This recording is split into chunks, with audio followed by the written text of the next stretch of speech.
Hello বন্ধুরা, সকলকে স্বাগত আমাদের অফিসিয়াল ইউটিউব চ্যানেল আড্ডা 24/7 বাংলায়। আমি তোমাদের অপূর্ব আজকে নিয়ে এলাম একটা খুবই জরুরি বিষয় নিয়ে কথা বলতে, যার নাম হলো ফিক্স অ্যান্ড ফ্লোট। একদমই তাই, এসএসসির এখন যে কোনো চাকরি, যেমন সিজিএল এর রেজাল্ট বেরিয়ে গেছে, রেজাল্ট বেরোনোর পরে প্রত্যেকটা পরীক্ষায় কিন্তু এবার থেকে পোস্টের প্রেফারেন্সের জন্য ফিক্স অ্যান্ড ফ্লোট অপশন দেওয়া হয়েছে। অর্থাৎ আগে কি হতো, আগে যখন কেউ পোস্ট অ্যাপ্লাই করে বা প্রেফারেন্স দিয়ে সেই পোস্টে জয়েন করতো না, তখন সেই পোস্টটা ফাঁকা থেকে যেত, কিন্তু এখন সেটা হবে না। তুমি যদি কোনো পোস্ট জয়েন না করো তাহলে সেটা ফ্লোট হয়ে যাবে, এবং তার পিছনে যদি কোনো তার থেকে কম নাম্বার পাওয়া ক্যান্ডিডেট থাকে তাহলে তার কাছে সুযোগ থাকবে সেই ফ্লোট হওয়া পোস্টটাতে নিজের প্রেফারেন্স দেওয়ার। তো চলো আজকে দেখে নেব এই পুরো প্রসেসটা কিভাবে হবে এবং তোমরা কিভাবে করবে। যারা এসএসসি সিজিএল এর পরীক্ষার্থী যারা, তারাও অবশ্যই এই সেশনটা দেখবে, এবং যারা আগামীকালের সিএইচএসএল এমটিএস এই পরীক্ষাগুলো দেবে এবং এগুলো রেজাল্ট বেরোবে, যেমন এসএসসি জিডি, এসএসসির যে কোনো পরীক্ষার রেজাল্ট যখন বেরোবে তোমাদেরকে এই প্রসেস দিয়েই কিন্তু নিজেদের পোস্ট প্রেফারেন্স দিতে হবে। দেখো ভালো করে প্রথমে কি করতে হয়। তো প্রথমত দেখে নাও তোমাকে এসএসসি পোস্ট অ্যালোকেশন স্লাইডিং প্রসেসটা কিভাবে হচ্ছে, সেটা আজকে এই সেশনের মাধ্যমে তোমাদেরকে আমি বোঝাবো। দেখো প্রথমে কি করতে হবে, প্রথমে তোমাকে ssc.gov.in অর্থাৎ আমাদের যেটা অফিসিয়াল ওয়েবসাইট ssc.gov.in ssc.gov.in এই ওয়েবসাইটে গিয়ে তোমাকে প্রথমে ক্যান্ডিডেট লগ ইন করতে হবে। এবারে ক্যান্ডিডেট লগ ইন করার পরে তোমার টেন্টেটিভ অ্যালোকেশন বলে একটা অপশন থাকবে, ঠিক আছে। এখানে কি হবে, ssc.gov.in এ তুমি গেলে তোমার এন্টার ক্রেডেনশিয়াল, রেজিস্ট্রেশন নাম্বার এবং পাসওয়ার্ড দিয়ে লগ ইন করলে তোমাকে দেখাবে check first round tentative allocation FRTA। এখানে যখন তুমি ক্লিক করবে সেখানে তোমাকে এইরকম এক্সাম্পল দেখিয়ে দিয়েছে, যেমন অ্যাসাইন্ড পোস্টে তোমাকে একটা পোস্টের, যে পোস্টের জন্য তুমি কাট অফ ক্লিয়ার করেছো সেই পোস্টগুলো তোমাকে অ্যাভেলেবেল দেখাবে। এবারে যেই তুমি check first round tentative FRTA এই অপশনটায় ক্লিক করলে তখন তোমার এখানে স্লট বুকিং এর এবং আইডেন্টিটি ভেরিফিকেশনের জন্য একটি জায়গা খুলবে। এইখানে তোমাকে কি করতে হবে, দেখো এখানে তোমাকে স্লট বুকিং বা তোমার পোস্ট প্রেফারেন্স এবং আইডেন্টিটি ভেরিফিকেশনের জন্য একটা স্লট বুক করতে হবে। কিসের, দেখো ডেট, টাইম এবং তুমি কোন রিজিওনাল অফিস থেকে বিলং করছো। যেমন তোমরা ওয়েস্ট বেঙ্গল থেকে পরীক্ষা দিচ্ছ, তো তোমাদের ওয়েস্ট বেঙ্গলের সল্টলেকে যে অফিস আছে সেখানে তোমাকে যেতে হবে। এবারে আমরা সেটার জন্য তুমি স্লট বুক করলে, এরপরে আসছে বুকিং স্লট কনফার্মেশন, ঠিক আছে। এই যে স্লট বুকিংটা তুমি করলে, কনফার্ম করে দিলে, তাহলে তোমার ওই দিনকে, ওই যে তারিখে, ওই ডেট বা ওই শিফটে, একটা শিফটও থাকবে, সেই শিফটে তোমাকে তোমাদের রিজিওনাল অফিসে ভিজিট করতে হবে। সেখানে গিয়ে এই যে দেখো বলে দিয়েছে ম্যান্ডেটরি মানে এটা হচ্ছে গিয়ে আমাদের আইডেন্টিটি ভেরিফিকেশনের জন্য, বুকিং এর জন্য তোমার কাছে 10 দিন টাইম থাকবে। এটা কবে থেকে স্টার্ট হচ্ছে, এটা স্টার্ট হচ্ছে 13ই এপ্রিল থেকে, ঠিক আছে। এটা 13 এপ্রিল থেকে আমাদের স্টার্ট হচ্ছে, এটার জন্য তোমাদের কাছে 10 দিন টাইম থাকবে, ওকে। এবারে চলে আসি, তুমি যে টাইমটা, ডেট বা টাইমটা দিলে, এই ডেট টাইমটা তুমি দেওয়ার পরে তুমি সেই রিজিওনাল অফিসে ওই দিনকে ভিজিট করলে। এবারে ওদিনকে কি হবে, ওদিনকে তোমার ফিজিক্যাল আইডেন্টিটি ভেরিফিকেশন হবে। ফিজিক্যাল আইডেন্টিটি ভেরিফিকেশন যেরকম তুমি আধার দিয়ে অথেন্টিকেট করেছে রেজিস্ট্রেশনের সময়, সেই যে আধারে তোমার বায়োমেট্রিকটা বা আঙ্গুলের ছাপ, এবং তুমি পরীক্ষাতে গিয়েও একটা আঙ্গুলের ছাপ দিয়েছিলে, ওইটাকে ম্যাচ করানো হবে, এবং তার সাথে একটা লাইভ ফটো ক্যাপচার করা হবে।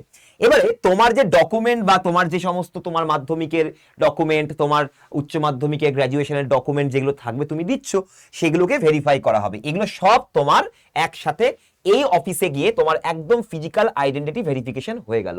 এখানে কি করা হবে, তোমার আধার অথেন্টিকেশন হবে, বায়োমেট্রিক হবে, লাইভ ফটো একটা ক্যাপচার হবে, এবং তোমার ডকুমেন্টেশনগুলো বা ডকুমেন্টসগুলো চেক করা হবে। হয়ে গেল। এবারে এটা হয়ে গেল আমাদের 3 নম্বর প্রসেস। এবারে চলে আসছি আমরা 4 নম্বর প্রসেসে। এখানে কি আছে, এখানে বলছে ক্রিটিক্যাল চয়েস। এইখানে তোমাকে দেখো, সাপোজ তুমি 300 তুমি পেয়েছো হচ্ছে 385, সাপোজ তুমি 385 পেয়েছো, ঠিক আছে। তুমি কাট অফ ক্লিয়ার করে গেছো, প্রচুর পোস্ট তোমার এই কাট অফে চলে আসবে। এবার তোমাকে যে পোস্টটা প্রাথমিকভাবে অ্যাভেলেবেল করানো হয়েছে সেটা তুমি যদি ফিক্স করে দাও, কি করে দাও, ফিক্স করে দাও, তাহলে ওই পোস্টটা আর কেউ নিতে পারবে না। তুমি দেরিতে জয়েন করলে তুমি ওই পোস্টটা পাবে। আর তুমি দেখলে না আমি 385 তো আরো ভালো ভালো কিছু পোস্ট পেতে পারি, তাহলে তুমি কি করলে, তুমি ফ্লোট করে দিলে। এর মানে কি, তোমার এবারে যে নতুন বা আপগ্রেডেড পোস্ট, ওর থেকে ভালো পোস্ট, সেগুলো তোমাকে এই যে যিনি অফিসার তিনি তোমাকে দেখাবেন অ্যাভেলেবেল কি কি পোস্ট আছে, যেখানে তুমি নিজের পোস্টটাকে ভালো পোস্টে আপগ্রেড করতে পারো। সেই পোস্ট তুমি যেই ফ্লোট মেরে দিয়েছো, যদি তোমার ওখানেটা দেখ তোমার পছন্দ হয়ে গেল, সেই আমাকে তো আরো 4খানা ভালো ভালো পোস্ট আসছে, তার মধ্যে একটা পোস্ট তোমাকে নিতেই হবে। তুমি আর পিছন দিকে গিয়ে ওই পোস্টটাকে ধরতে পারবে না যেটা তুমি ছেড়ে এসছো, ওইখানে তোমার পিছনে যে নম্বর পেয়েছে সে ওখানে যেতে পারবে। তো ফ্লোট কিন্তু খুব ভালো করে মাথা ঠান্ডা করে করতে হবে। ফ্লোট করার পরে তোমাকে যিনি অফিসার, যার কাছে ভেরিফিকেশন হবে, তিনি তোমার স্ক্রিনে তোমাকে অ্যাভেলেবেল পোস্টগুলো দেখাবেন। এবারে দেখো এখানে চুজিং ফিক্স করলে কি হবে, অ্যাকসেপ্ট কারেন্ট পোস্ট, যেটা তোমাকে দেওয়া হয়েছে অ্যাজ ফাইনাল পোস্ট হয়ে গেল, তুমি ওখানে জয়েন করবে। রিমুভ ফ্রম স্লাইডিং প্রসেস, এবারে যেই তুমি ফিক্স করে দিলে তোমাকে স্লাইডিং প্রসেস থেকে বের করে দেওয়া হলো, কারণ তোমাকে একটা ডিক্লারেশন দেওয়া হবে যেখানে সিগনেচার করতে হবে যে ভাই আমার কাছে যে এখন টেন্টেটিভ অ্যালোকেশনটা আমাকে দেওয়া হয়েছে, সাপোজ তোমাকে ট্যাক্স অ্যাসিস্ট্যান্টের পোস্ট দেওয়া হয়েছে, ওটাই আমি নেব, আমি আর অন্য কোনো পোস্টে যাব না। তো তোমাকে স্লাইডিং মেকানিজমে রাখার দরকার নেই, স্লাইডিং প্রসেস থেকে তোমাকে বের করে দিল। তুমি করলে ফ্লোট, তাহলে কি হবে, তাহলে আমি পোস্টটা অ্যাকসেপ্ট করেছি, কিন্তু আমার সামনে যদি আপগ্রেড আরো ভালো পোস্ট থাকে সেটা আমাকে দেখান। এবারে তারপরে তোমার সামনে অ্যাভেলেবেল হায়ার প্রেফারেন্স, মানে আরো ভালো প্রেফারেন্স গুলো তোমার সামনে আসবে স্ক্রিনে, তোমাকে ওর মধ্যে অপ্ট করতে হবে এবং সিগনেচার মেরে দিতে হবে। কারণ কি, তুমি ওইটা যে ফ্লোট করে দিয়েছো, তাহলে তোমার সামনে যে আপগ্রেডেড পোস্টগুলো রয়েছে, হায়ার প্রেফারেন্সের পোস্টগুলো, ওর মধ্যে থেকেই তোমাকে একটা ফিক্স করে নিতে হবে, তুমি আর পিছন দিকে আসতে পারবে না। এবারে চলে আসছি পরবর্তী জায়গাতে, এবং ওটাই তোমার কিন্তু ফাইনাল হয়ে যাবে, এটাই ফাইনাল, দ্বিতীয়বার করে আর কিন্তু ফিক্স ফ্লোট করতে দেবে না। এবারে তোমার ফাইনাল যে রিয়েলিকেশন হলো, তোমার কি হলো দেখো, ফাইনাল পোস্ট তোমার ছিল এটা, মানে এইটা হয়ে গেল। তুমি কি করলে, if upgraded higher post preference, তুমি কি করলে পোস্ট বিতে গেলে, এক্সাম্পল ইন্সপেক্টরে গেলে, তুমি হয় জয়েন করতে পারো, ফিক্স করে দিলে ফাইনাল পোস্ট এটা হয়ে যাবে। তুমি যদি ফ্লোট করো তাহলে তোমার আপগ্রেডেড পোস্ট দেখাবে, সাপোজ তুমি পোস্ট বি পেলে, তো তোমাকে এটা জয়েন করে দিতে হবে, তোমাকে পোস্ট বি জয়েন করতেই হবে। তুমি যদি ফ্লোট করো, হায়ার প্রেফারেন্স তোমাকে জয়েন করতেই হবে। নেক্সট, ইফ নট আপগ্রেডেড, যদি তোমার আপগ্রেড না হয়, তাহলে তুমি যে পোস্টটাতে ছিলে, সাপোজ তোমার আর কোনো পোস্ট ফাঁকা নেই, তুমি অনেক দেরি করে ফেলেছো, সব পোস্ট ভর্তি হয়ে গেছে, আর কোনো আপগ্রেডেড পোস্ট নেই আমার কাছে, তখন ওটা তোমাকে স্ক্রিনে দেখাবে, তাহলে কোনো চাপ নেই, তুমি যে প্রথম পোস্টটা প্রথমে তোমাকে দেয়া হয়েছিল ওই পোস্টটাতেই তুমি পেয়ে গেলে। ক্যান্ডিডেট রিমেন্স উইথ এ পোস্টে জয়েন পোস্ট এ, no second list, only one sliding round, একটাই স্লাইডিং রাউন্ড হবে। আবার বলে দিচ্ছি, যদি তুমি আপগ্রেড করো, ভালো পোস্ট চলে এলো, দেখা যাচ্ছে তোমাকে ওটা নিতে হবে। তুমি ফ্লোট করলে কিন্তু দেখা যাচ্ছে স্যার পোস্ট নেই, স্যার ভালো পোস্ট পাচ্ছি না, পছন্দের পোস্ট নেই, হায়ার পোস্ট নেই, ওর থেকে ভালো পোস্ট নেই, তাহলে তুমি পোস্ট এতেই থাকতে পারবে। কিন্তু তুমি যদি একবার পোস্ট বিতে মেরে দাও যে না আমি ভালো পোস্ট পেয়ে গেছি নিয়ে নিলাম, ব্যাস এটাই কিন্তু ফাইনাল, তুমি আর কিন্তু পিছন দিকে আসতে পারবে না। বোঝা গেল তাহলে?